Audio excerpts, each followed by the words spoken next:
It's time for This Week in WordPress, episode number 248, which was recorded on Monday the 17th of April 2023. This episode entitled Cute Puffins. I'm joined today by two fabulous guests. I'm joined by Michelle Frechette and Courtney Robertson. Well, it's a WordPress podcast, so that's what we're going to talk about. We're going to talk about a new initiative called TeamWP. They've got a survey out and they're trying to gain some information about how teams behave in the WordPress ecosystem. We also talk about Kadence's view of WordPress 6.2 and whether the full site editing is usable as yet. Yoast SEO are encouraging people to upgrade their plugin, but also to upgrade their version of PHP, which is an important thing to do. The second Women and Non-Binary release squad will be happening later this year, and we have a fairly long conversation about that.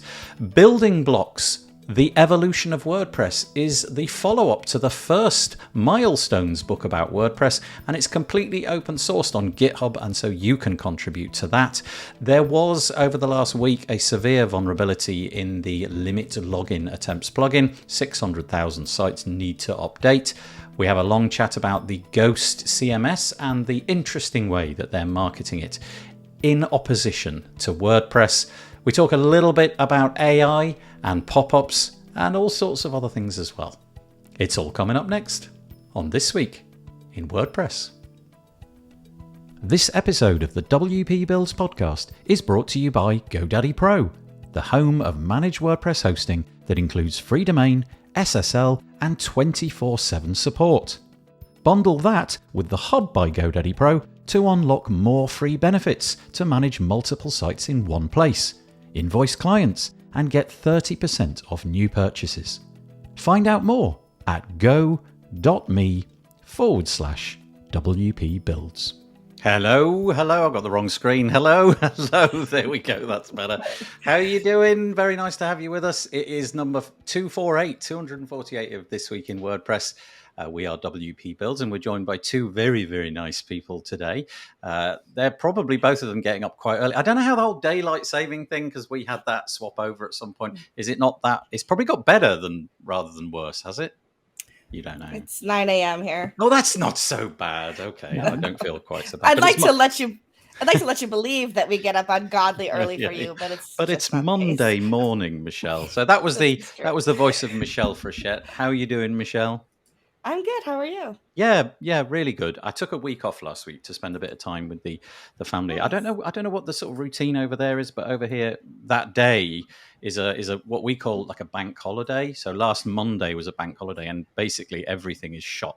The sort of essential stuff is open, so it was apropos for me to take a day off, and we hung out and just kicked back with the kids, and it was really, really nice. So Michelle is the Director of Community Engagement for Stellar WP at Liquid Web. Michelle, I'm on your old longer one, if that's all right. Short.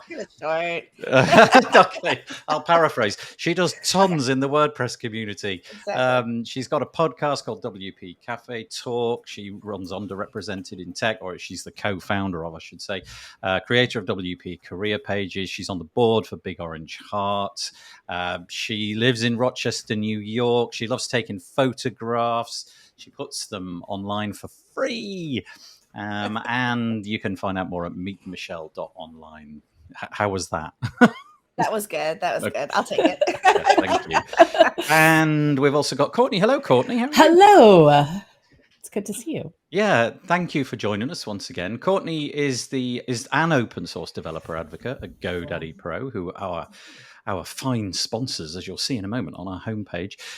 She is a WordPress training team faculty member and helps fund WordPress contributors through the WP Community Collective. Actually, speaking of which, if you go back a few weeks, we had you on the podcast, the WP Tavern podcast, talking about that. Would you just very briefly, because we're not going to be covering that, just tell us what the WP Community Collective is, because it's a dead cool project that maybe some people haven't heard of. Yeah, so the really short version is let's fund contributors. And what does that mean? Well, any of the 21 Make WordPress teams anything along the lines of, you might have seen over the weekend on Twitter that when Stina was mentioning this, getting diverse speakers to WordCamps, if they are selected to speak, could fall within that purview. Anything that relates to an official WordPress event or one of the WordPress teams. Let's get people funded so that financial barriers are no longer a constraint. We are right now at our website will show about halfway towards the goal. We're counting the general fund of funding Alex Stein as the accessibility contributor. When that goal is met, then Alex will be funded for 6 months at about 5 to 10 hours a week, as Alex would like to do this part-time. To work on accessibility issues throughout the WordPress project, whether that is on the software release or on some of our Make websites or the Learn website or lots of places. Alex is a fantastic person and does amazing dev work. We have a couple more. We have a grant that is processing. We had received some funding as a grant, so that is not yet reflected, but it will be reflected on our website soon. So that puts us at 75% of the way towards getting Alex funded. We're really excited about it. And then we'll start looking into what maybe some of our next areas of where else should we get contributors funded should look like. And it simplifies whether it is Nathan as a person saying, I have money and I'm going to stuff it in an envelope and send it to a contributor. No. Or a corporation, an organization of any sort, any size, that wants to, again, match up with that. Maybe they've got some funding, but they don't have staff hours, so they would like to do things this way. So it's a great opportunity to get contributors funded. Yeah, so WP Community Collective sort of sits in the middle between people who've got money and don't necessarily know what to do with it, and people who need some funding. And so you act as that sort of bridge sitting in the middle. The episode that I was mentioning there is at number 66 on the WP Tavern website. If you go to wptavern.com and then you hit this little podcast button, all of the podcast episodes appear. And number 66 is Say, Reed and Courtney talking about this in far greater depth. And it's a really worthwhile thing to check out. Anyway, thank you, Courtney, for joining us. Really appreciate it. We are going to talk about the WordPress news. That's what we do each and every week. Just a couple of quick things before we begin. Ooh, let's get rid of that little naggy thing. This is our website, wpbuilds.com. The opportunity to subscribe. We are not the spammy people that we might talk about later. Really, you get 2 emails a week, and it's just to say we produced a piece of content. Here's some paraphrase stuff about it, and do that by clicking in this box here. Go and sign up in that way. As you can see, GoDaddy Pro, who currently work for, they are the sponsors of the WP Builds podcast. Has been for a very, very long time, and it's greatly appreciated. Certainly keeps the lights on. If you're joining us and you want to share this, probably the easiest way is to go to your social channel of choice and share the link wpbuilds.com/live. If you head there, it's YouTube comments, so you need a Google account. I believe that you can't do it anonymously. So, that's just de rigueur. Alternatively, if you go to our Facebook group, you can do it there, wpbuilds.com/Facebook. You can find the post. It'll be alerted to you at some point. But you do need to let us know who you are, because Facebook anonymize that. And you can do that by going to chat.restream.io/FB, and we will know who you are. So please feel free to share it. Oh, good grief. We got a few comments coming in. This is nice. Nomad Skateboarding. I'm just going to say thank you to Nomad Skateboarding. He knows what I'm saying thank you for. Appreciate it. He's coming from Tijuana in Mexico. I hope I pronounced that right. I think I did. No, not at all. Right on the other side of the... Did I screw it up? Tijuana.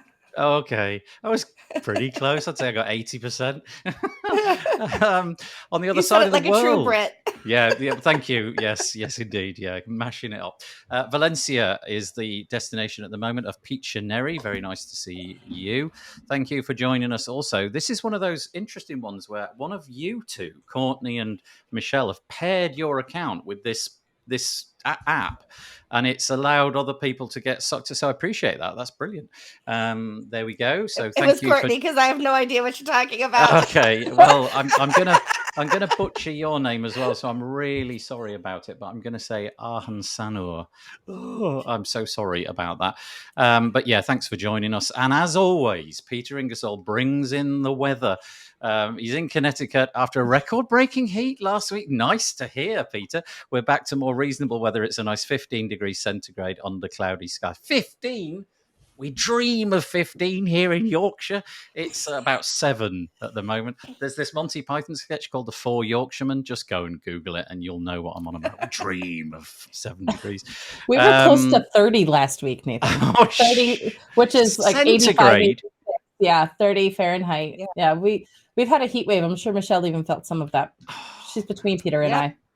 Right. Okay. Well, that's but I'm only at 46 today, which is about 8 Celsius. So right. I'm not in a good mood now. You've put me off. But thank you very much for joining us. Also, Sonal, thank you very much for joining us. A nice introduction for Michelle from Nathan. Oh, thank you. Thank you. It was a bit rushed. Jess Frick, hello from gloomy Central Florida. That's more like it. We like the gloom. It's raining here today, 20 degrees centigrade, which is a lovely reprieve from the usual 26. And the comments just keep coming. Oh, Jess is saying nice things about your WP community collective. That's great. And I could keep going. Rob Cairns, thank you for joining us. Appreciate it. But we got things to say. Hello from Berlin, Patrick Posner. Thank you very much. I'm sorry if I'm missing anybody out. Oh, somebody here. It's got some kind of punctuation mark above the A. I don't know what it does. I'm going to say Mans. Hello from Sweden. I'm so sorry. But let's get on with the WordPressy news, shall we? So the first thing up is not that one. We've already done that. There's the podcast episode that we mentioned. We're going to talk about something that a guest who was on a couple of weeks ago, James Giroux. I don't know if you were here a couple of weeks ago. He was on. And he's got a really new direction in the WordPress space. And Sarah Gooding has written about it on WP Tavern. It's called TeamWP. Now, I confess I'm not really all that au fait with what TeamWP is. I did read this, but for some reason it just didn't click with me. I couldn't quite work out what it was. But my understanding is that he's trying to figure out, well, I'll read because it's probably better. It's a project that aims to advocate for open people-first workplaces in the WordPress ecosystem. And his first initiative is to launch the Team Experience Index, a benchmark employee engagement survey designed specifically for people working in the world of WordPress. He goes on to say, and I quote James, the distributed nature of WordPress companies means that they often lack the resources and knowledge to create truly open, people-first workplaces. The Team Experience Index fills this gap by providing insights and benchmarks that help companies identify strengths and areas for improvement, fostering an open, collaborative, and innovative work culture. So I guess the idea really is to knock teams' heads together and try to figure out, well, what is it in your process that works well? What is it that we in our team do well? And figure out some sort of way that we can all help each other. Now, obviously, on the commercial side, that seems a little bit peculiar. You might want to keep some of those cards close to your chest. But I just think this is a really nice initiative. There is a link. It's buried right at the bottom of the article. It says complete the survey, and it takes you to the survey, and it's a sort of 4 or 5 minute fill. You can sort of go through the whole thing without opting into certain things. There are certain requirements, indicated fields are required, but most of it is not. And I think really, given that he's starting out in his new direction, it might be quite a nice idea if you're part of a team to go fill that out. I don't know if Courtney or Michelle saw this or have been in touch with James about it or anything. A little bit. I understand that, the idea of anonymous versus not anonymous. When you are the director of community engagement at Stellar WP and you put that in there, you no longer are anonymous, right? So I am the only one with my title. So my name may not be associated with it, but certainly it would not be difficult to know who I am. However, if you're going to do the survey, you just have to trust that that James is not going to use that information in a way that would out you for having given any opinion on what's happening at your place of employment. One of the things that James has talked about a lot in the past is that emotional safety in the workplace. And I think that has a lot to do with the impetus behind his project here. Some of the least favorite words that you can ever hear are, can we talk? Or I need to talk to you, right? Those are words that often come with like that dread, that pit, in your stomach, having that reaction, that visceral reaction to the words like that. And, one of the things I've tried to, and I don't have anybody under me now where I am, but for years I was over a staff, and that was something I would never do. I would say, hey, I have questions about XYZ, or I have a new project idea about XYZ. When do you have time that you could chat about it? so that it takes that fear or the sting. There's no like, oh my God, what does she want to talk to me about? And that's just one tiny little thing about creating workplace security, right? So, and that emotional safety in the workplace. And so I think that's a lot of the impetus behind what James is doing, talking about the fact that when we work remotely, you can't even say, like, I could say, hey, do you have a minute to talk? Or we need to talk, right? But if you see it written in Slack, it all says the same thing because there's no inflection. And so with remote work, it becomes an even more, there's more at stake, right? Because we don't know that somebody's sitting at their desk. We don't want to like keystroke log and make sure that the mouse is moving, and nobody wants that kind of a workplace environment. So what can we do within our workplaces to make sure that while we are being productive, we also have the safety and security that comes behind working in a team that absolutely values you and is not distrusting of you or making you want to leave and go someplace else. Thank you. I mean, I paraphrased. James, if you're listening, please chime in. If I got that wrong, let me know. But I think that has a lot to do with it. Courtney, anything on this? I think it could be really valuable when I've worked for very small companies and I've worked for really big companies. The idea of internal teams being more unified. And I see this even inside of the WordPress project too, where during COVID, I saw, we're now at 21 teams in the project. Learning how to communicate across teams, learning that we're all part of one bigger team and how to leverage each other's strengths. I think that's really valuable insight. And I think that idea, like Michelle is saying, of some of the peopling skills that go with it is really helpful. It's what it comes down to, is learning how to just be a team itself. And I'm intrigued. I spoke with James a little about it at WordCamp Asia. I'm excited to see the launch happening. You can, obviously, what we've been talking about here really is the survey in which he's trying to gather some information. And the information he will be revealing, says in the article anyway, during WordCamp Europe. So it'll be widely publicized. But the website itself that James is working on is over at teamwp.co. So you can go and check it out there. Thank you for your contributions to that. Next piece I've got is over at Kadence WP. It's a little bit older, really probably a couple of weeks, something like that, but I had a week off, and so I thought this was quite a nice one. Ben Rittner, who I think he was the singular founder of Kadence WP. He's written a piece called WordPress 6.2 and the State of Full Site Editing, which now I think really has been just renamed site editing. And he was talking about the fact that in WordPress 6.2, there's a lot of great new features. We've been over that multiple times. We've seen it all. I imagine by now most people have played and found some part of the UI that's new, because there certainly was quite a lot in there. I continue to love the way that new patterns or any patterns are shown to me in the post editor. That I think is dead cool. That's my number one great thing. But Ben talks about where he's at with 6.2 in terms of his product, and really the thing that I think is grinding him to a halt is just that some pieces of the full site editing experience, particularly around the header and navigation, comes up. It feels that we're not quite there yet. And my experience has been so far, and I've downloaded all of the beta releases of 6.2 and then the stable version of 6.2 and had a play. And I just keep coming back to classic themes for headers, particularly because of the state of the capability to be able to, modify things in a really straightforward way that I'm familiar with. I'm still there. I can't unpick that. There just doesn't seem to be quite enough yet packed into the navigation block.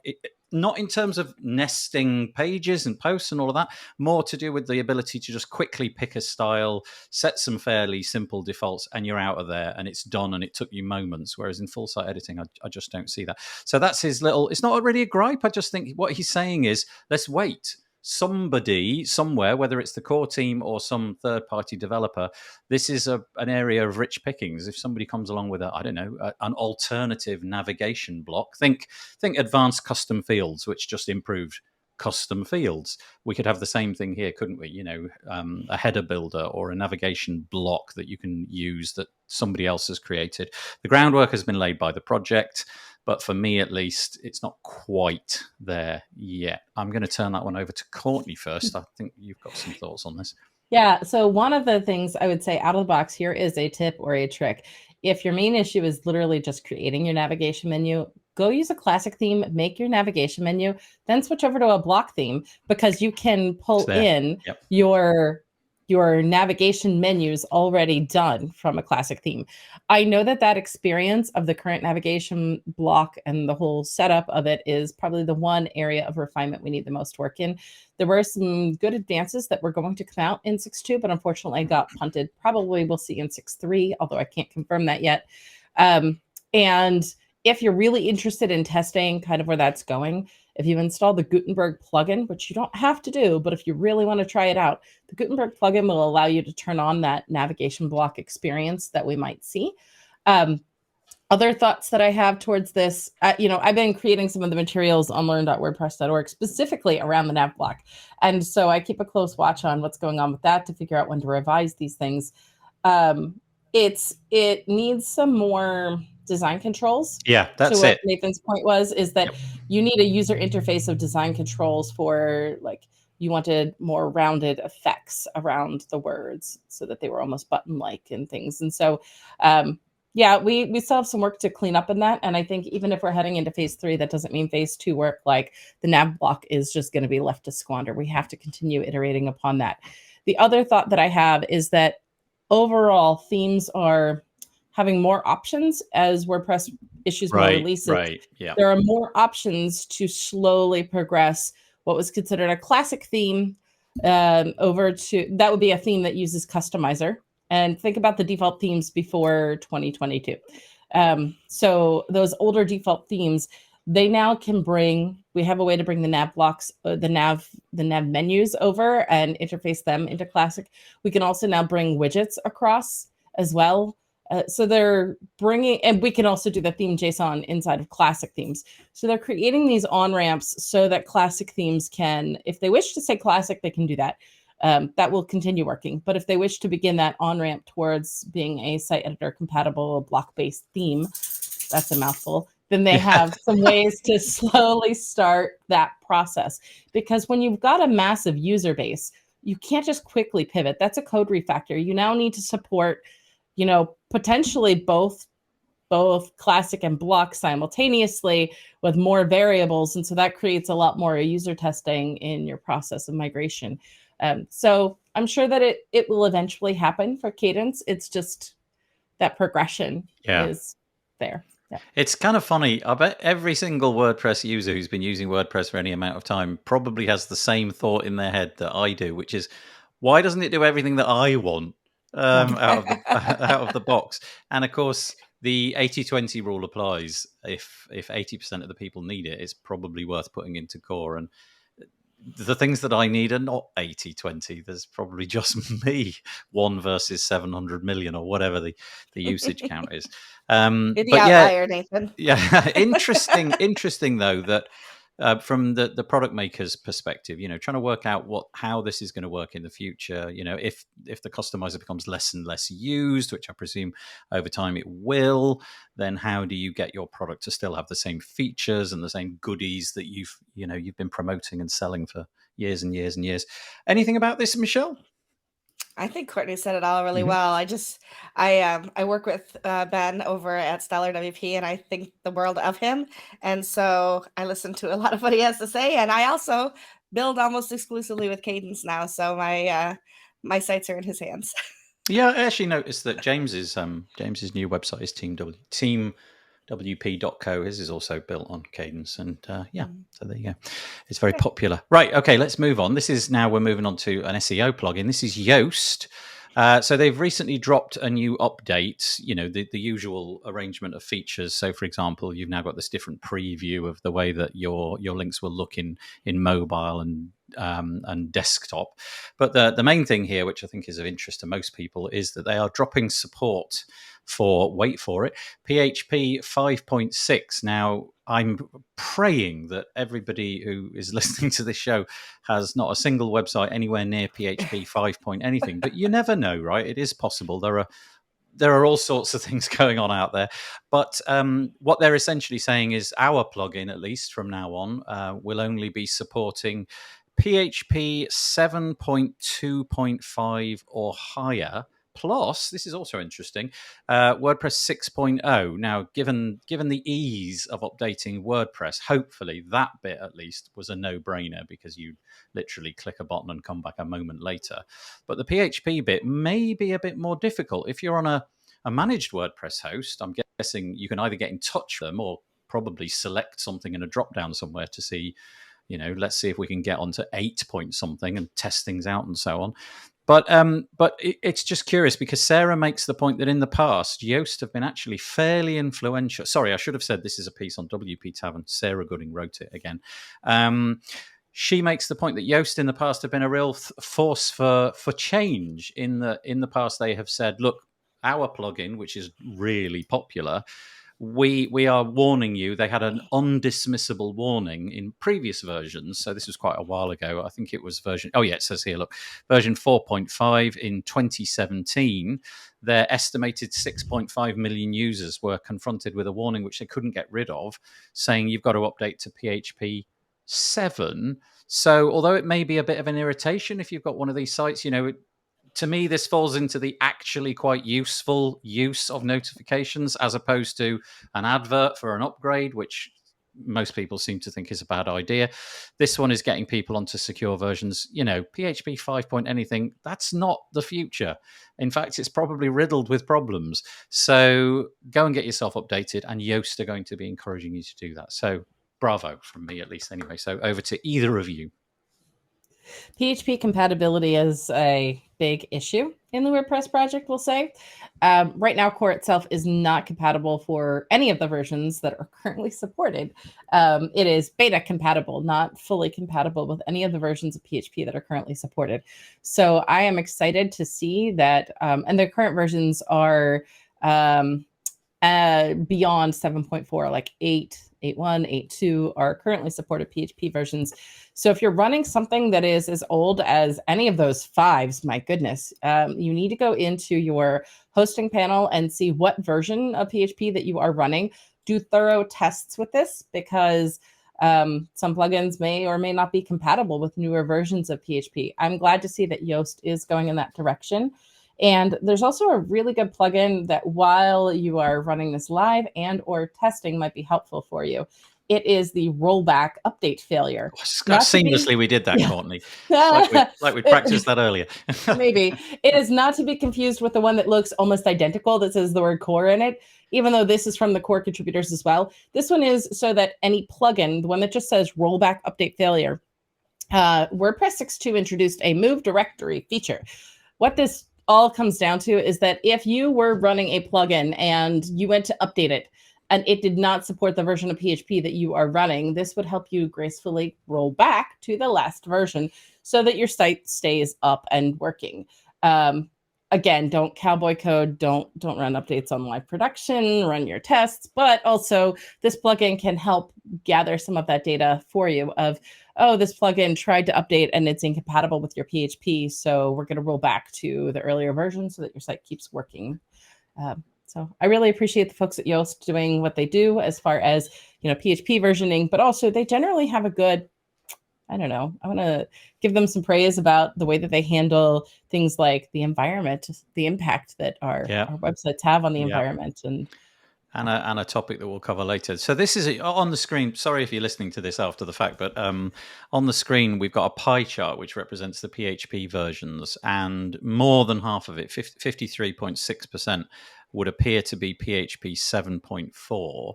So and then 9% seem to be 7.3. A further 6.5% are 7.2. So realistically, we're very much getting towards 3/4 of the user base of WordPress at the moment.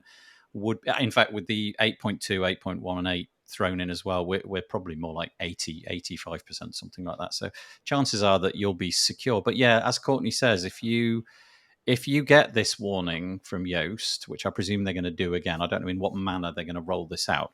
If you do get this warning from Yoast, just take it seriously. It's not really a thing that you should just ignore. I think this is definitely a good piece of community citizenship. Thank you, Yoast, for doing that. Michelle, sorry.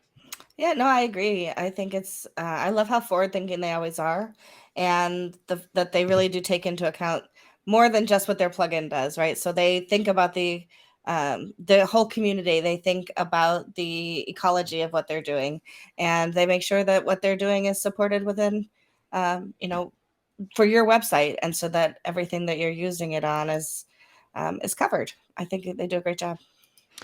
Jess Frick seems to agree. Thank you for staying in the comments, Jess. High five to Yoast for making this happen. She says, looking forward to when we can drop 5.6 for core as well. Yeah, so Jess, who's been on the show many times, including the last time we had the show, works for Pressable. So skin in the game there. They're obviously supporting all of the latest versions as well. I don't know if, Jess, if you even go back to anything like 5.6, maybe there's something to be said there. And also touching on the topic we had a moment ago, Nomad skateboarding, I feel that the nav block has a ways to go. Yeah. So it'd be interesting to see what Courtney was saying about that and whether or not the later version is going to be significantly better. My other thoughts, many of the things missing included in other themes shouldn't be there for accessibility. Things shouldn't be sliding.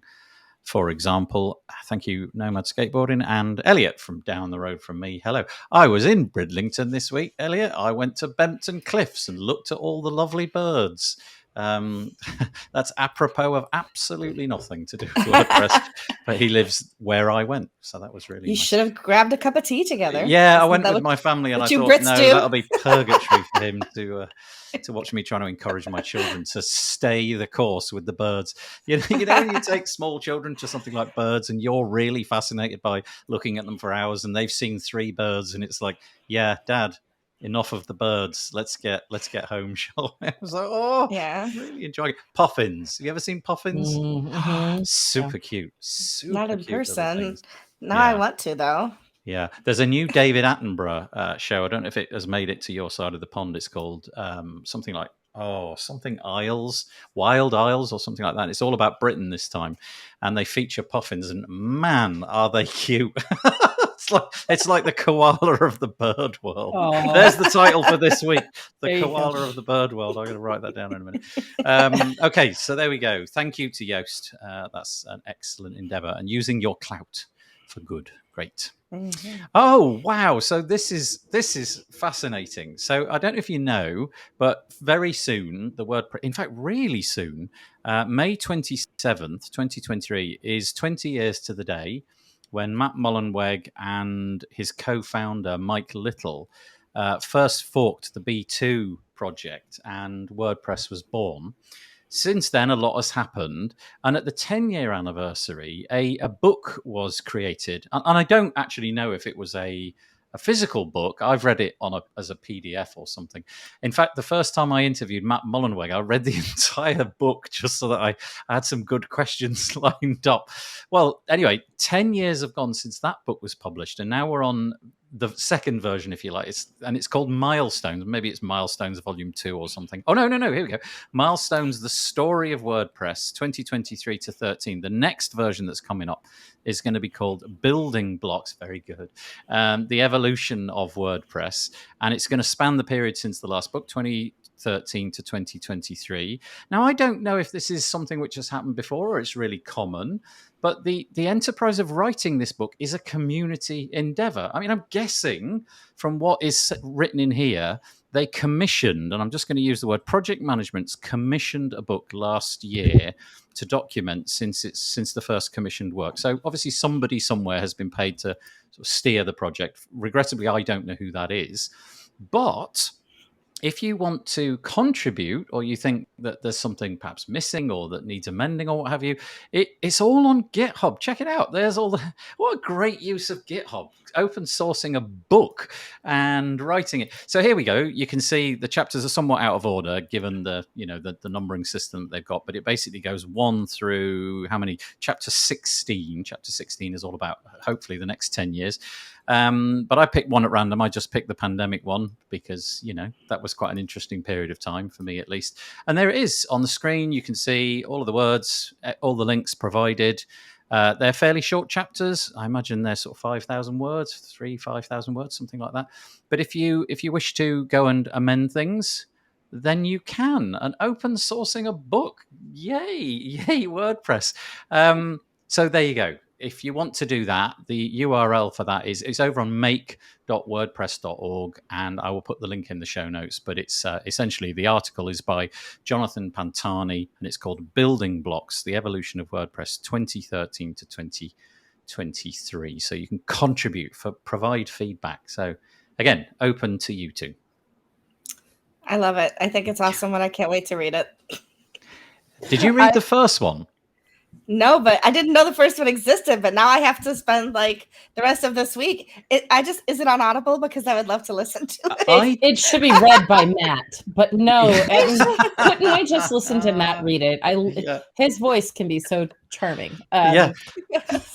So you can, Michelle, actually, there is an EPUB format to the first version that you can find and download and manually do the work of loading it, like if you're using Kindle or something like that, where you want that ebook type of experience. Unless you'd like to read it on your laptop, go for it. But I imagine that there would be software out there which would read it for you. I'm imagining that kind of software probably is getting better and better, but maybe it would still be a little bit robotic. But the first one is actually genuine. Like, I was really interested in it. It did, like, it's not long. You'll have it finished in a morning. If you're a fairly quick reader, probably significantly less. It's not super huge, but it's just fascinating seeing how this whole thing grew up in an era that really now just doesn't seem to exist. There's so much profit online, and that was back in the day when everybody was just trying to work out what the internet was for. And so projects like this, there was no hint of it becoming what it is now. I mean, when Matt reads that book, and I don't suppose he spends a great deal of time reading that book back to himself, but should he do that, there must be just moments where he pinches himself thinking, what? I was going to become a sax player or whatever it is, and here I am doing this gigantically important piece of work. It's fascinating. So go and contribute. That's really nice little project, right? I love the idea of using GitHub to put books up there for the public as well. I think that's really cool. Yeah, really interesting. Really, really interesting. Okay, let's move on. All right, so I don't really know ever how to approach these things without seemingly causing controversy, but here we go. WordPress gears up for second women and non-binary release squad. Yet again, we're relying on Sarah Gooding, who's been reporting this week. Thank you, Sarah. WordPress Executive Director Josepha Hayden Chomposi is coordinating a second women and non-binary release squad for version 6.4. Now, that's mooted to land much later in the year, towards Christmas, November 2023. The last time this was done was in 2020. My impression of that release was that it was entirely successful. It was for 5.6 Simone, and the words here are, it was led by an all-women and non-binary identifying release squad, which was the first time that had happened. I'm going to quote from Josepha, having a release squad comprising of... Now, I don't actually know how to pronounce that word. You're going to have to forgive me. I've seen it loads of times, but I don't know how to say it. The word is spelled Folx, and I've never said it out loud. It's like Folks. Folks. Yes. Mm-hmm. Really? So is that that's okay, there you go. Comprising of folks we don't typically see in technology, and has a goal of increasing the number of underrepresented people who have experience maintaining, managing, and shipping software in an open source project. All contributors to the release and release process are welcome. So the idea is that this is being announced earlier than it possibly could have been, in order that people who want to get involved but don't have experience with doing anything like this before can sort of piggyback, if you like, during the next release, which is going to be 6.3. Now, that is mooted from July, I believe, something like July. And if you're feeling that you want to be part of this team for 6.4, but you don't have the necessary experience, well, the idea is that you can do some kind of mirroring process. You want to be involved in this bit. Okay, let's get you together with the person who's going to do it in the next cycle, and then hopefully there'll be a release squad ready to go, primed, full of all the knowledge that they need by the time 6.4 comes around. This kind of subject always leads to controversy. There are some comments further down. I'm not going to put them onto the screen, but they express an opinion which is entirely different to mine. put it that way. And so this is what we got. I like this kind of stuff. I know it's not to everybody's taste, but I'm happy with it. I'm going to give this one straight to Michelle because I think this is an area in particular that she's got a great deal of interest in. I think both Courtney and I do, having been on the previous release squad. One of the things, I will speak from the PR side of things, though, because I am not a coder, as we know. And Courtney has a lot more experience with that. Might be surprised. Well, the technical side of things, anyway. Okay. So what I will say is that when this happened for the first time in 2020, there was so much controversy around it. And let's just say the block list on my Twitter account grew by leaps and bounds because some of us who are more public were being publicly attacked for our opinions. I have a cat that's really annoying me. It's so annoying. And things like the Facebook group, like the Advanced WordPress Facebook group, on Twitter, of course, there's and in the comments of blog posts like on Tavern and on WordPress.org.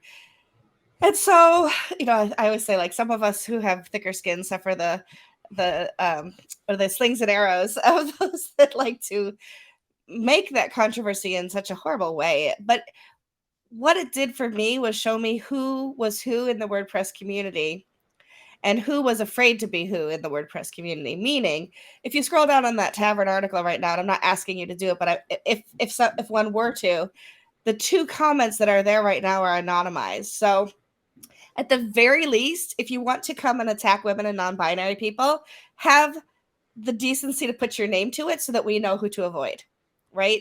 So if you just want to be anonymous, you may as well just, go slog off or something, because the rest of us don't care who you are if you don't even want to put a name to your disappointment in the whole process. But the truth of the matter is... Sorry. Let me fit. No. Yeah, I apologize. I'm going to let you finish. Isn't that what Kanye said? But the truth of the matter is, last time it was well, then we're just going to sit back and watch y'all fail.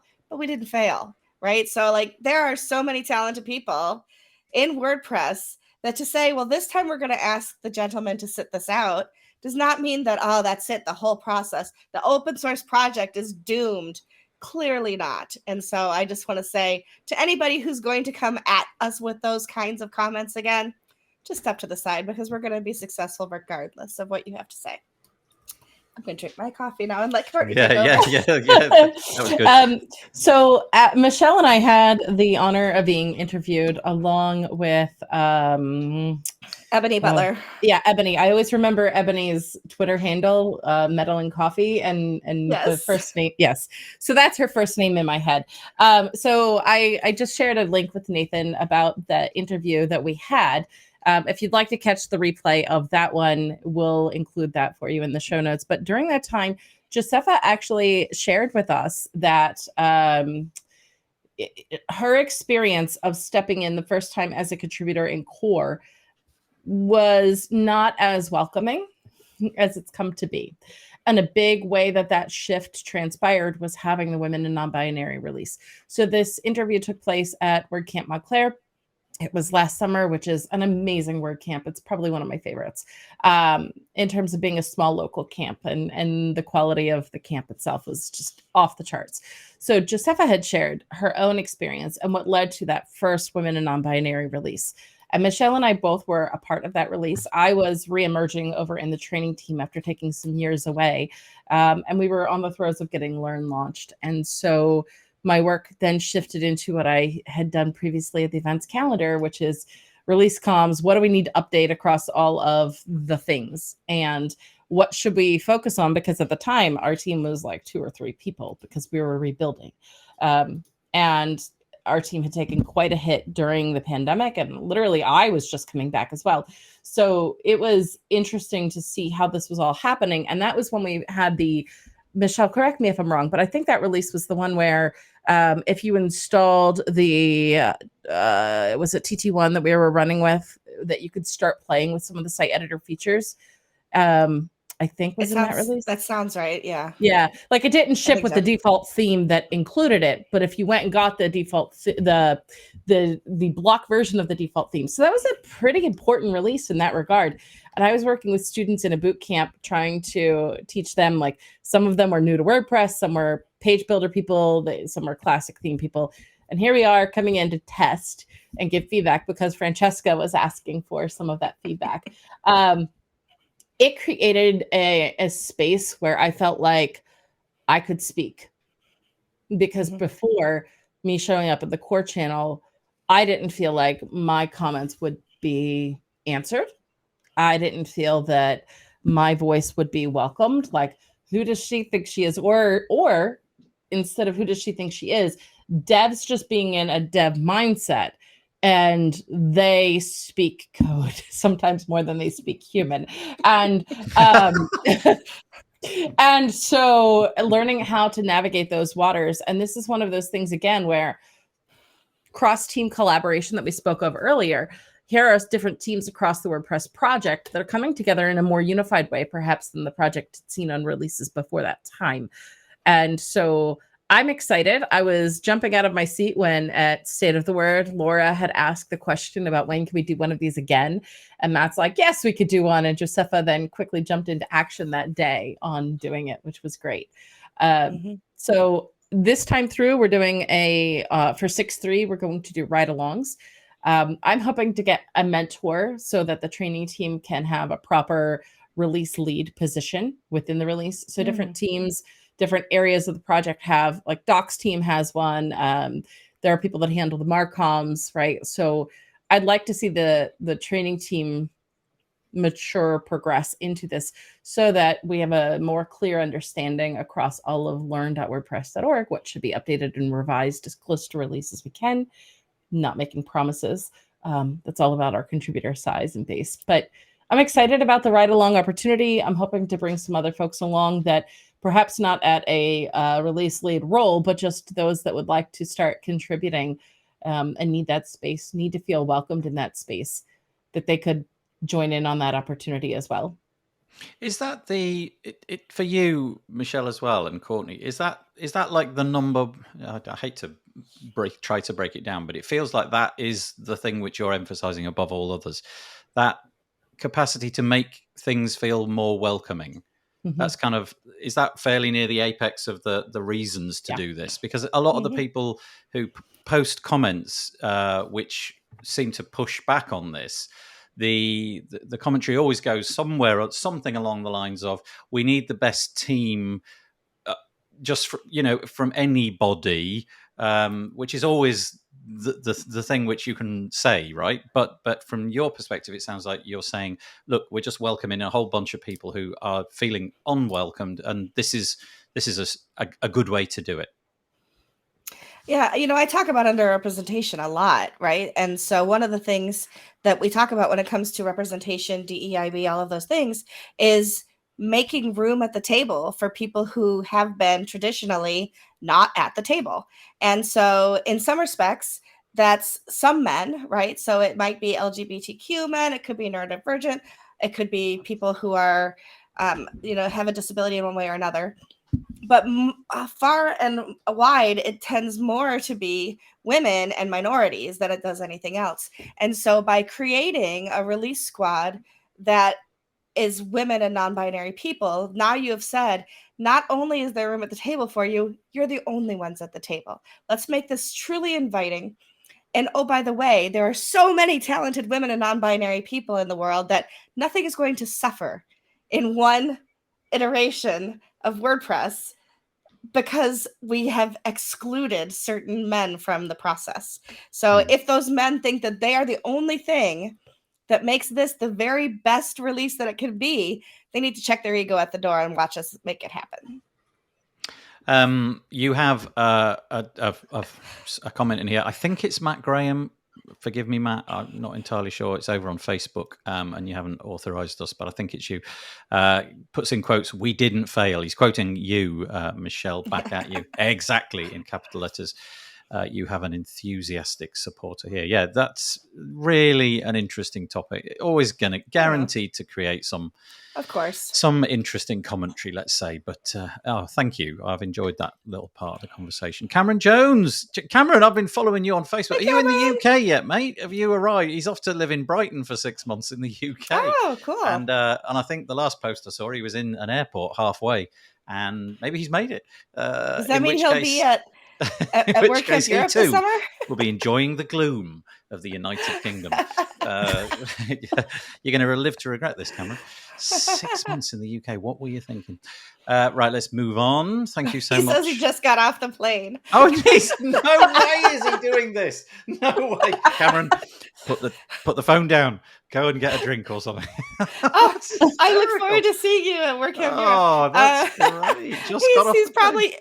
He's in an Uber, like tuned into This Week in WordPress at the correct time. It's not like bed o'clock. That's fabulous. Oh, Cameron, well, I'm pleased that you're on this side of the world. It'd be really nice to have you, hopefully, over the next few weeks. And goodness me, you deserve some kind of award for tuning in the taxi. That's and he's got his WordCamp Europe ticket. Yay! Yeah, that'll be brilliant. I'm hoping to go, but I haven't quite clarified whether that's happening or yet. But if I am there, I'll definitely hang out with you, Cameron. That'd be lovely. If you're there, I'll let you drive my scooter again, Nathan. Yeah, yeah, that would be something. Last time in WordCamp US, I got to drive Michelle's scooter, and honestly, it was a very comedic moment because I didn't realize it went faster than.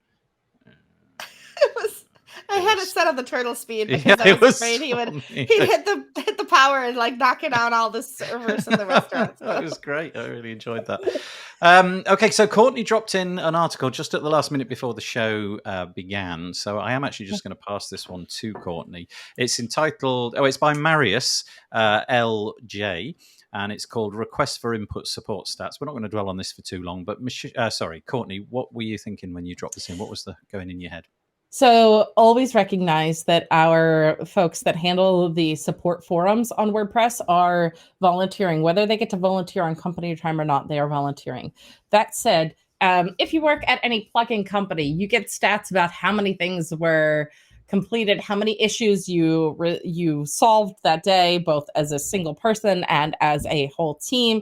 And maybe once a week or once a month, those stats are all aggregated together for reporting purposes.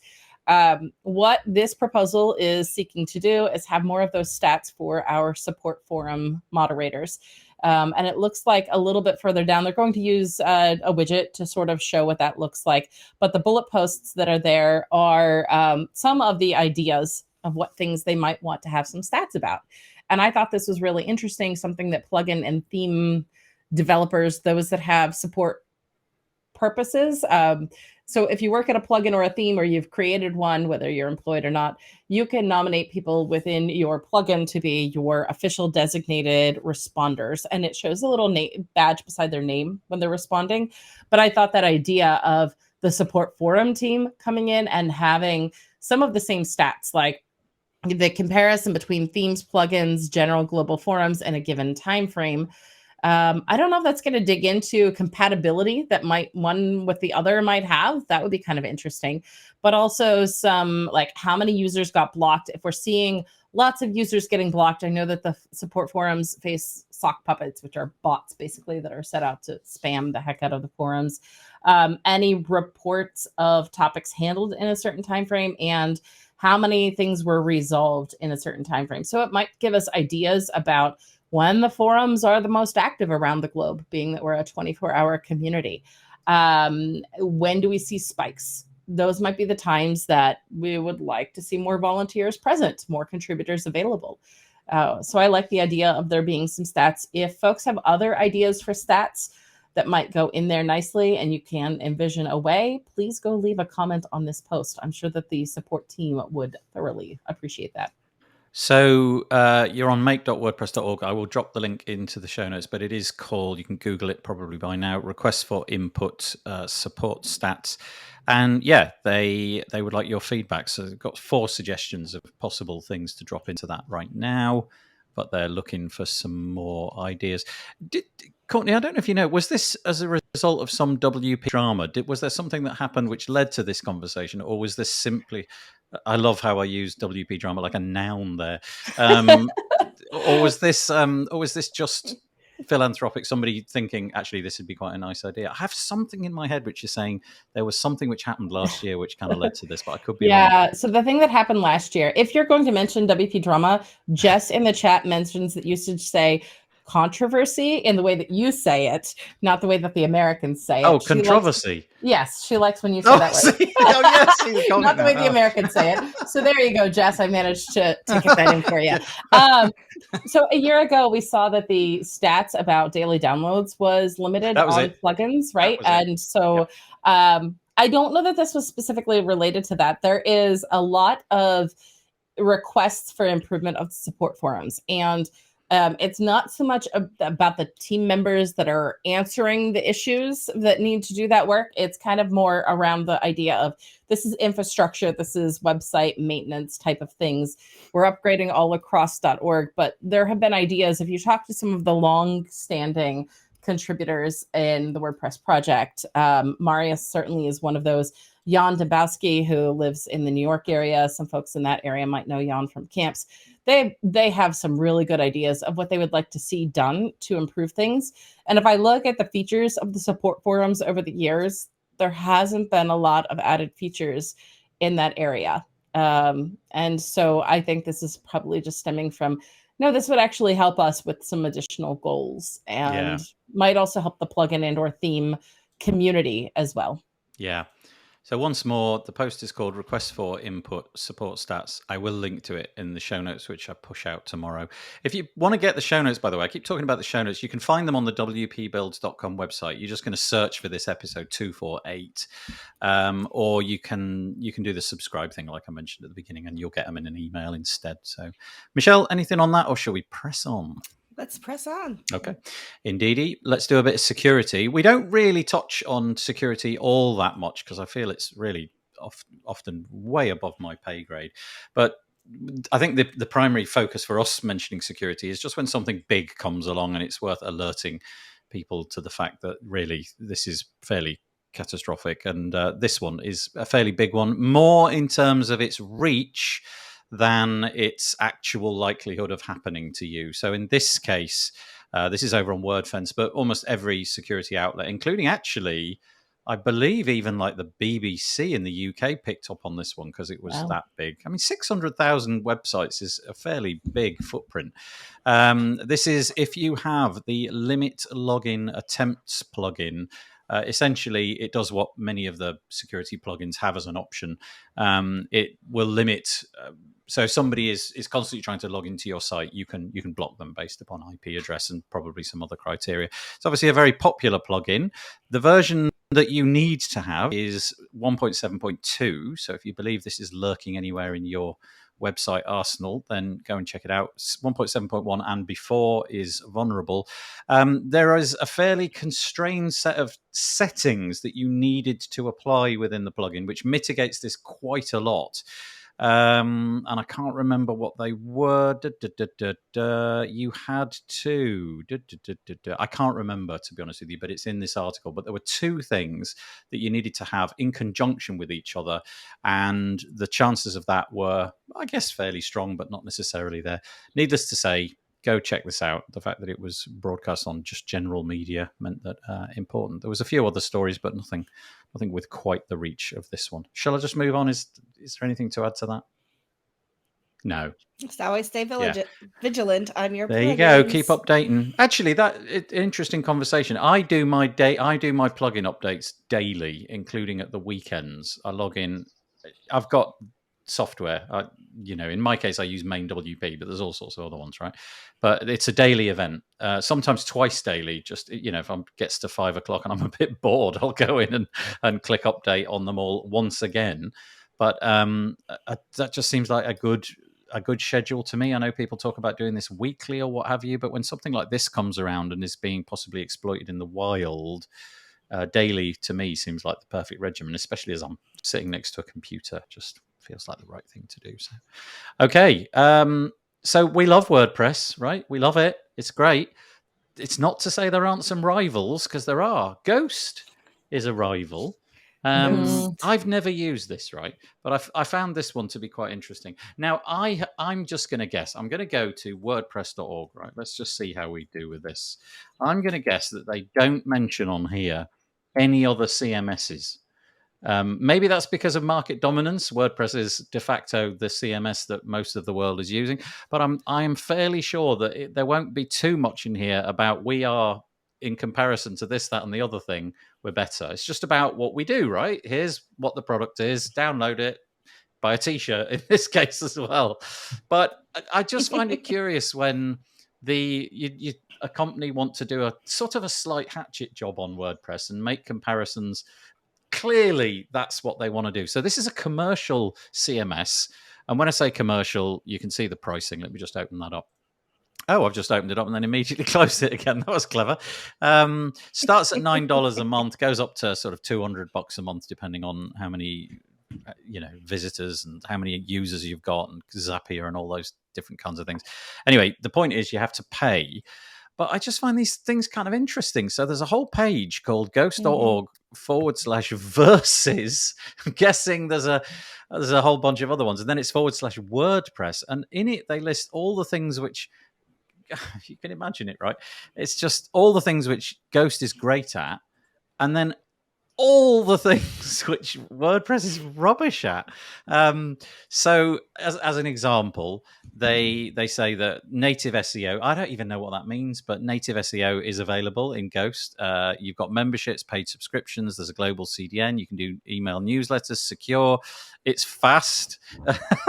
And next to it, they say WordPress. Absolutely not. Big red cross. Absolutely not. Modern design and technology and so on. Anyway, there's about 10 different things. You can all ticks for Ghost, right? Yay, Ghost. So I will draw attention But to they're that open very bottom line, Nathan, where it says open source. Yes. Yeah. Ghost can be installed on your own server. So it can be free. Okay. Yes. And so I would then liken it to what they're saying as far as pricing to be maybe more compete against WordPress.com than against just any WordPress out there. Yeah. And so when they're saying about extra plugins and those types of things, they might even be comparing that to .com. I'm not sure, because if you were to use any managed hosting, they're not going to charge you for adding your plugins unless you're on .com and then you need to upgrade to a paid account, right? So I think that some of that's a little bit deceptive. And I also would say that a lot of folks that play with Ghost will go more in the headless direction, where if you want to dig into headless things, I think those that are self-hosting with Ghost, they're going to be developers, really dev-oriented, code-oriented folks that might want to do that. And I also am not sure that in WordPress, on WordPress.org, I don't think we even see content management system, because the average person doesn't know what that means. I just don't think that CMS is a term that, our end customers, our end clients of all the stuff that we do, they're just like, oh, WordPress. Yeah, it's like the software that runs my stuff. They don't think CMS. So I don't know. I feel like it's a little misleading, but I've known a lot of devs to experiment with it. I also know that I think it was Ghost for a while that Chris Wegman was using. Chris is over at, there are two Chris Wegmans in our WordPress space. Chris that's at WP Engine. And then he came back to WordPress for some reason. And so... yeah, well, that was going to be my comment. I know quite a few people who've experimented with Ghost in all sorts of different scenarios. And one of them, headless, was exactly, you hit the nail on the head. And came back.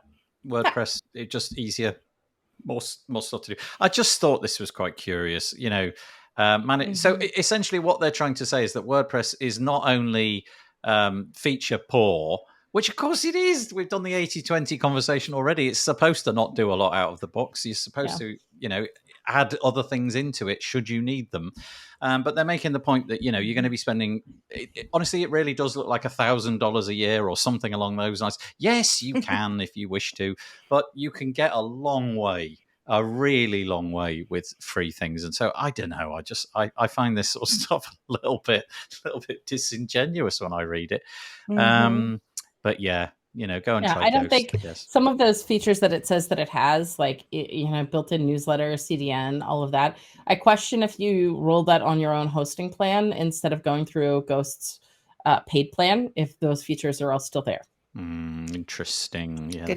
Good They point. might be paid. I also think it's interesting that it's clearly comparing itself to WordPress.com, right? Like the managed hosting, all these other things, but nowhere does it say .com in the entire article. So they're very deceptive in that they're making it look like it's just purely WordPress. Yeah, go and check it out. And we know there's a difference between WordPress and WordPress.com. So dear me. Anyway, I just thought it was quite interesting. Here we go.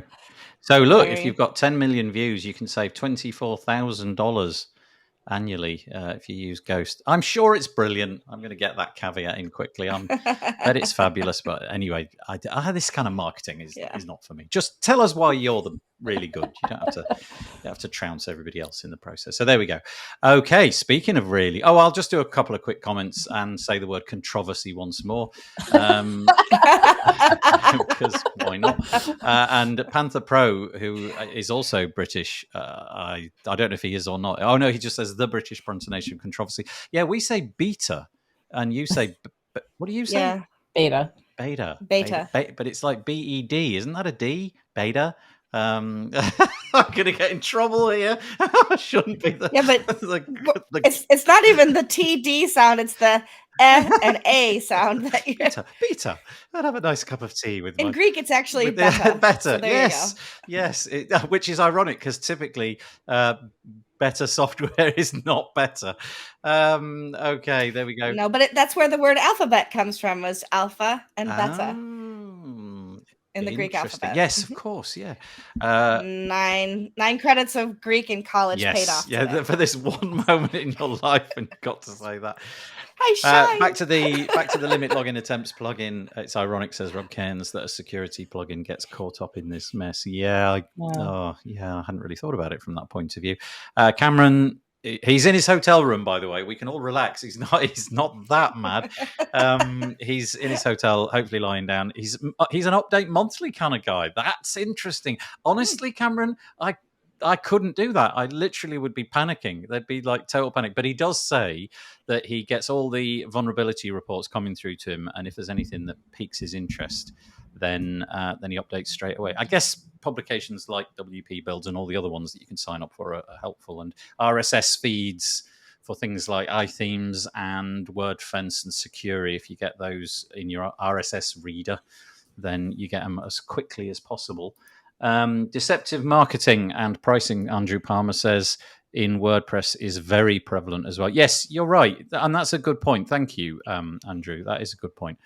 It's just a bad habit with online marketing. Yeah, we should have rather made that point. I'm sure you could probably find this with plugins comparing themselves to other plugins. So yes, thank you. Disingenuous. Indeed, says Peter Ingersoll. Thank you. Right, okay, let's move along from Ghost and talk about this fabulous thing. I was contacted by Munir Kamal this week. Munir Kamal has done many great things, particularly around the block editor. He's got a new product. It's called AI Writer. And this is a WordPress plugin which you can connect to your... what is it called? OpenAI. You can get an API key from OpenAI. You install this plugin, and then wherever you find text fields or various other fields, then it will inject. You press space. So to invoke it, all you do is click. So let's say you're in a paragraph block. You just click space, and then it invokes the prompt box. You then write your little OpenAI prompt, hit return. It does the thinking. We've obviously got Andrew Palmer in. He's got Bertha AI, which is another one which does broadly similar things. And then it will substitute your prompt into that block. I don't know if yours, Andrew, does what Munir's does, because I haven't used Bertha AI too much. But one curious thing was that if it detects that in the response there was a quote, it'll put it in a quote block.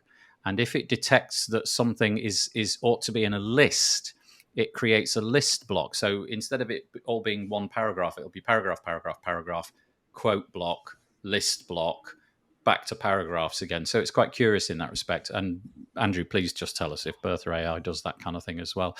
It's on sale right now. You can get it for $69. The URL is probably quite long. Oh, no, it's actually really short. It's shop.gutenberghub.com/AI-writer. And I will put it into the show notes. Michelle, I know you do a lot of writing, and Courtney, I know you do a ton of writing. Have you strayed into this whole AI business yet? Courtney's nodding. I've played with it, but I haven't actually published anything that was AI generated other than my community minute on the WP Minute last week, which I had AI write completely, and then divulged at the beginning and end of that minute that it had been written by AI because they did such a good job of what the WordPress community was. So I thought that was kind of an interesting exercise.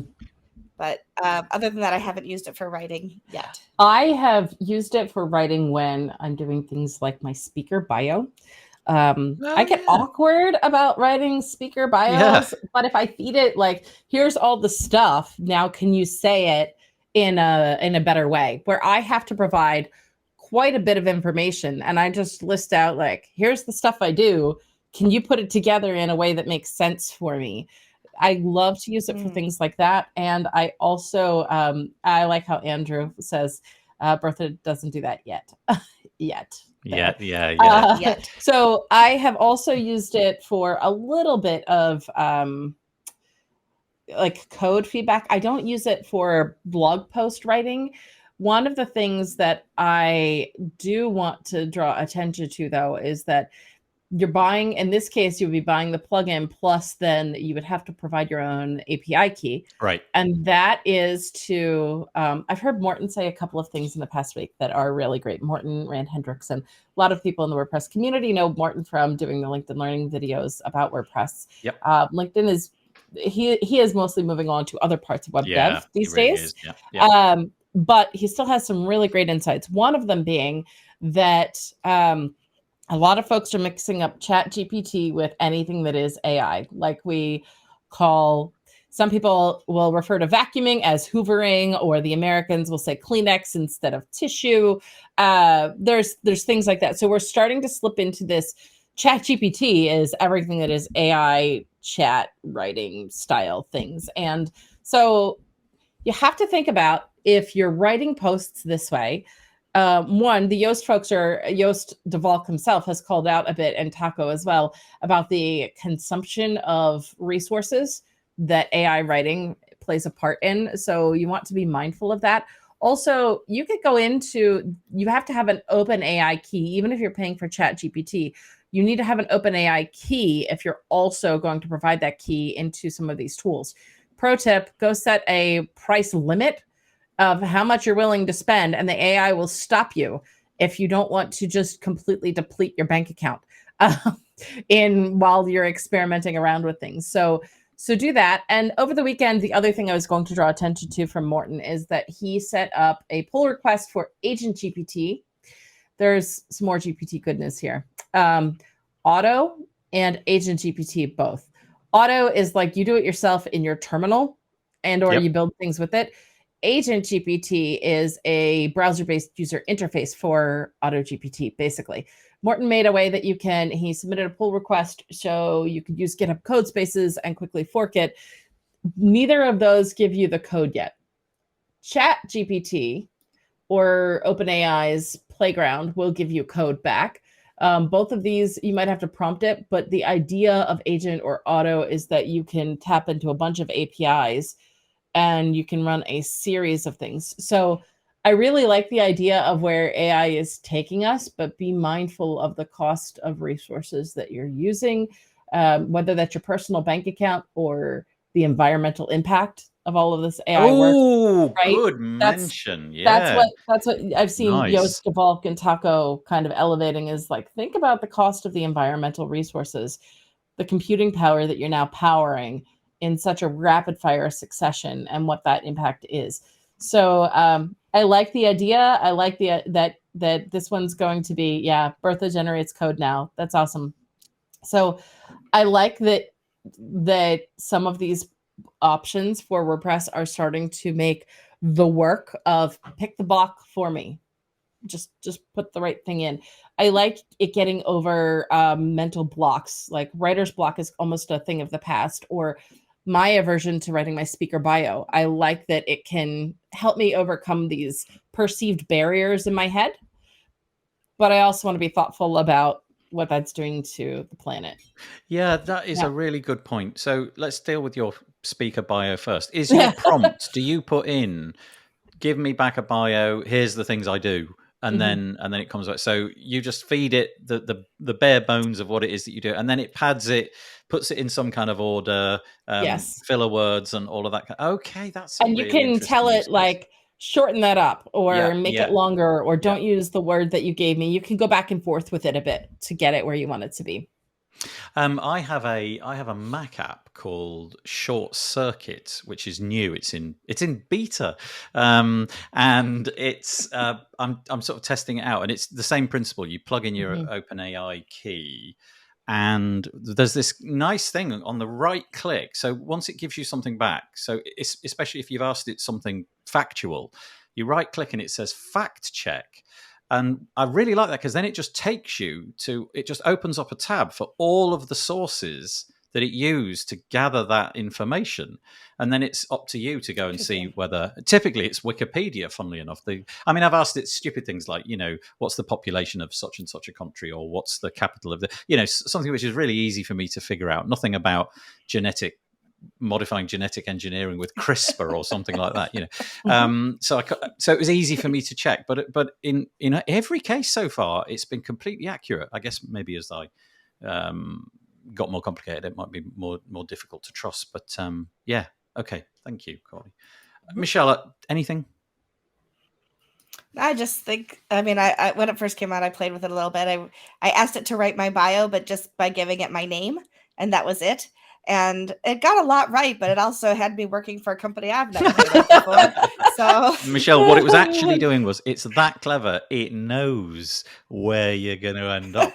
It's going to be a job. So next time 10 years or something. Next time you apply for a job and you look at the sheet and you think, oh, that's. But I also remember I had to generate a bio for you, Nathan, too, and it got quite a few things wrong also. So yeah, it was funny. Yeah, it was good.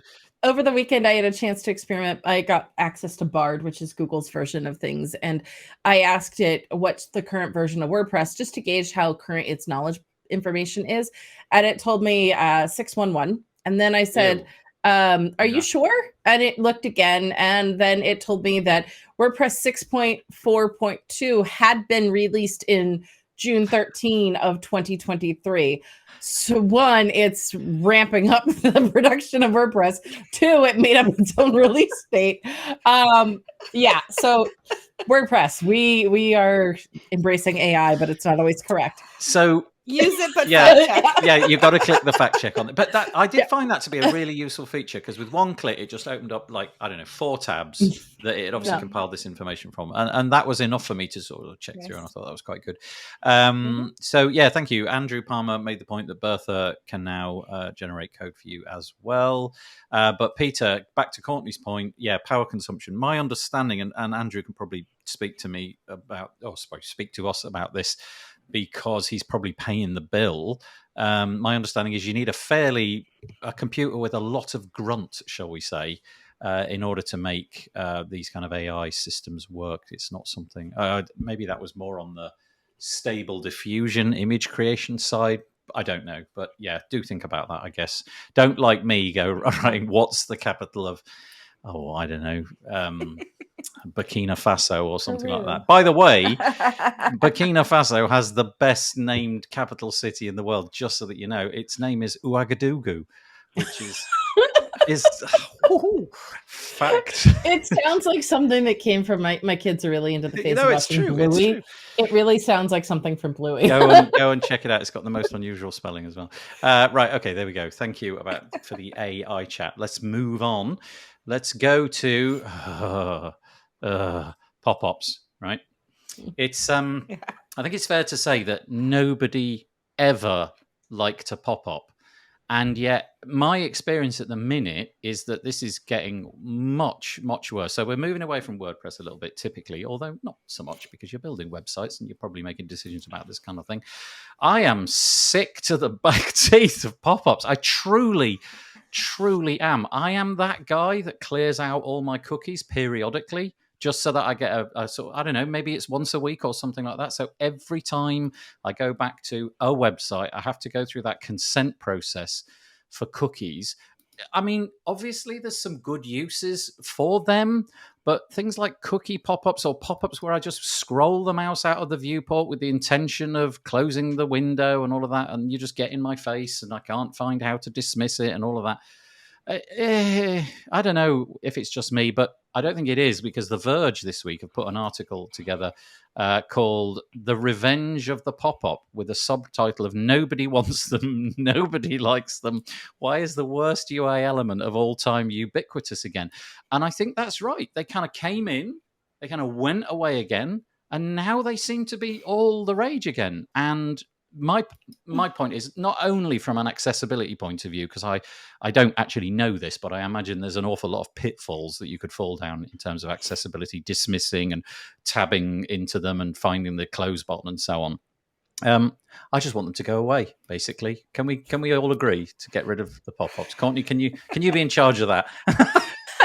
Actually, so if it's going to be me in charge, I'm checking out the Arc browser, and it's built off of Chromium. So it's similar to that, but it has a way of handling pop-ups that it asks you for more permissions to show them, basically. Arc spelled how? ARC? ARC. And you sign up to be on the wait list. The wait list is short, though. So they'll send you an email with a way to get it. It's just a different way to organize your browsing experience so you don't have tab overwhelm. What a shame, though, that we need to go to the lengths of installing some unusual browser. Yeah. All your Chrome extensions will work on it, just so you know. But okay, that's how I am handling pop-ups these days, is not. Yeah, well, I must admit I'm using Brave, and that does a good job, but it's not perfect. Sorry, Michelle, I feel like I overtalked you there. No, that's okay. I was interrupting, but what I wanted to say was not everybody hates them. I will tell you that they still exist because they work. Yeah. Right? So they get your attention. People sign up for newsletters all the time because of that. But also, like, I don't disable them. I don't like them, just to be sure. But as somebody who is in marketing, I like to see what other people are doing constantly. So if you send me a survey, I'm probably going to take it so that I can see how good your survey design is or how nasty your survey design is. If your site has a pop-up, I'm reading it to see what it is you're trying to sell me before I click the X. I'm constantly watching what others do marketing wise so that I know kind of where the market is right now. And what is best practice versus worst practice. And if you do the pop-up, what's the best practice for that pop-up? Is it occasional? Is it always? Is it every single page? Because I've definitely been on sites where as soon as you get anywhere near the navigation to switch to a different page within the same site, you get a pop-up that says, "Oh, before you leave." Yes, and I'm like, I wasn't leaving. I was going to your about page. You know?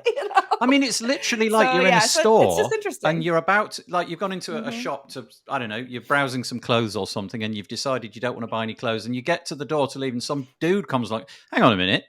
Are you sure you want to leave?" It's like, get out the way. You know, it's just wrong.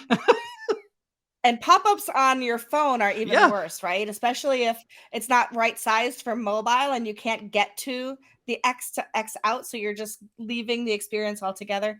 So there's a lot of good and bad with there's a lot of bad with pop-ups, but there is some good as well, depending on your use of them. Okay, right. Confession time, right? Okay, I've just thought of this. Okay, so there's my website. Tell me, is this bad? Right, so you scroll down. I've got this button here, join the WP Builds community.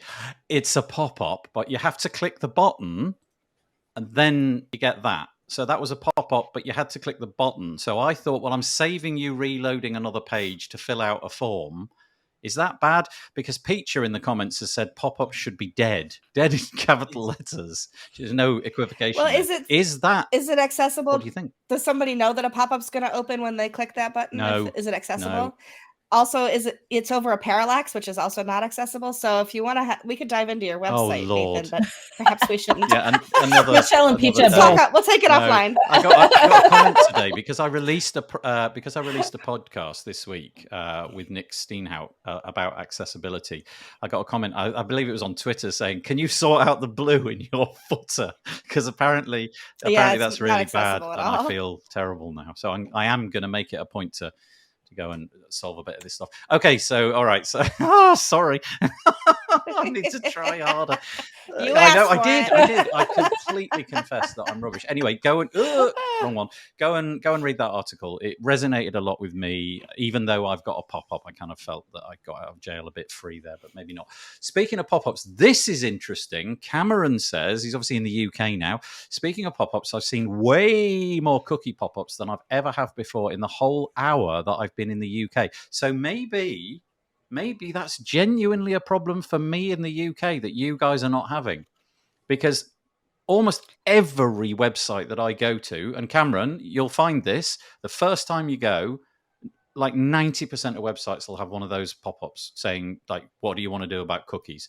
And you always click, I don't know, or, the not the accept all, you click whatever the other option is, and then you uncheck everything and click save. And it's just like... Cameron, I think that's a result of GDPR specifically. Exactly. Yeah. So it's Cameron's the way that we already handle GDPR. Yep. I'm done in Europe. Yeah, that's all of Europe. Yeah. Oh dear, you're blue. Oh no. Okay, Peacher, we'll talk. Let's just say that Peacher will help me out, I'm sure, because she knows all this stuff. Right, Sure we're fast running out of time. Just a couple of quick ones. If you don't like those things and you're using the Firefox browser, you may have some mileage with this. There's an add-on for Firefox called Consent-O-Matic. It's written by somebody called DK Goff, so it's not the Firefox team, the Mozilla team, but it will automatically, you set up some constraints about what it should do if it sees a cookie pop up, and then it will just deal with that on the fly automatically in the background. So in my case, it would be just reject them all, and then hopefully it would take that on for me. So that's kind of cool. But this is super cool, and I absolutely love this. This is about the best thing that happened since last Tuesday.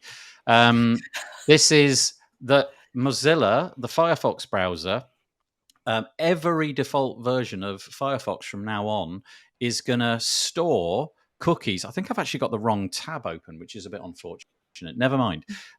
They are now going to store cookies per website, and they're calling it Cookie Jar. So it's going to store Facebook's cookies inside a Facebook cookie jar. Same for Google, same for wherever you go, and they do not cross-pollinate. So typically, if you go to a browser, all the cookies go into the one jar. So every company on earth can make some use of those cookies wherever you go. But if you're using Firefox and you're up to date, from now on, that ability has been lost by those companies. So Facebook's are going to be fine tracking you all around the Facebook properties. Same with Google, but they're not going to be fine tracking you elsewhere. And I think that's the way it should have been from the very, very start. And I have I have absolutely no idea why. I know exactly why it didn't go that way, but the internet should have been decided. As Nathan says, banging down the gavel.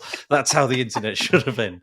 Anyway. This is the equivalent of never sticking your hand in the cookie jar to get a chocolate chip cookie and ending up with oatmeal raisin. Exactly. You couldn't have said it better than myself. They have a sandbox mode for every site, says Nomad Skateboarding. Yeah, previously they had this sort of tab interface where you could lock the cookies into a particular tab. So you could have a Facebook tab, but this is just doesn't matter what tab you open; it's just going to deal with it. So I think that's great. And Kay, hello Kay. I don't know if we've come across each other before. Hi Kay. She says I appreciate the Mozilla news. Yeah. So I'm going to try Mozilla's Firefox out. It's on my computer, but I typically don't use it. I'm going to try it out as my default browser for a little while and see if any behavior has changed. Right. Sorry. Any commentary on that before we think about wrapping up? I think that it reflects Mozilla being an open source community and having the mindset of what a lot of open source supporters would tend to believe in. Yeah, I agree. Yeah, they've got no skin in the game, right? There's no So obviously Chrome, Google want to hoover it all up. That's in their commercial interest. Why wouldn't they? It's helping their shareholders. But I don't want people hoovering it all up. I like my house messy. Put the Hoover away. So there we go. Thank you. I think that's it. We should probably knock it on the head and say thank you very much. I have one more thing. Sorry. Go on. One more, not on that, but one more thing. I just want to say today is Jeff Chandler's first day at Stellar WP. And so I wanted to welcome him. I know he's in orientation, but he will listen to this later. But he's been, on Twitter looking for a little while, and I'm really excited that I'm going to be on the same What's team he with him. doing? So That's he's part of the marketing team. He's one of our marketing generalists now over at Stellar WP, starting today. So welcome. I Jeff. saw him described. Somebody described him online. It may have been in the repository email. I don't know if you get that one, but I think it might have been in there. He was described as Jeff Chandler, WordPress historian, and then it carried on. I thought, oh, that's so cool. That's such a great badge if to you have. dig back through the early days of the tavern, and he's got some stuff before the tavern even around. Yeah. Oh, he congratulations. Knows, if I ever get stumped, which is not often, about remembering something in WordPress, I ask Jeff.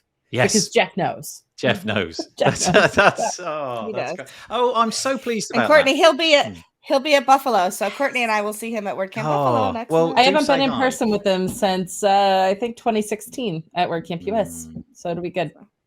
Absolutely lovely. Well, congratulations, Jeff, and hopefully you and Michelle will be hanging out a little bit more. That's really nice. Okay, so that's it. We've done this episode. We're going to wrap it up. It only remains for me to say super duper thank you to Courtney Robertson for joining us. Also, Michelle Frechette. Please do come back. Thank you for the many comments that we've got. There's a few new faces. We do this pretty much every Monday, probably like 48 weeks out of the year. So we should be back next week with some different guests, but please do join us. There's only one thing remaining. You know what's coming, don't you? We've got to do the humiliating hand wave. So give us a wave, Oh, there we go. Fabulous. Thank you very much. We'll see you next week. Thank you, Courtney. Thank you, Michelle. Take it easy. Bye.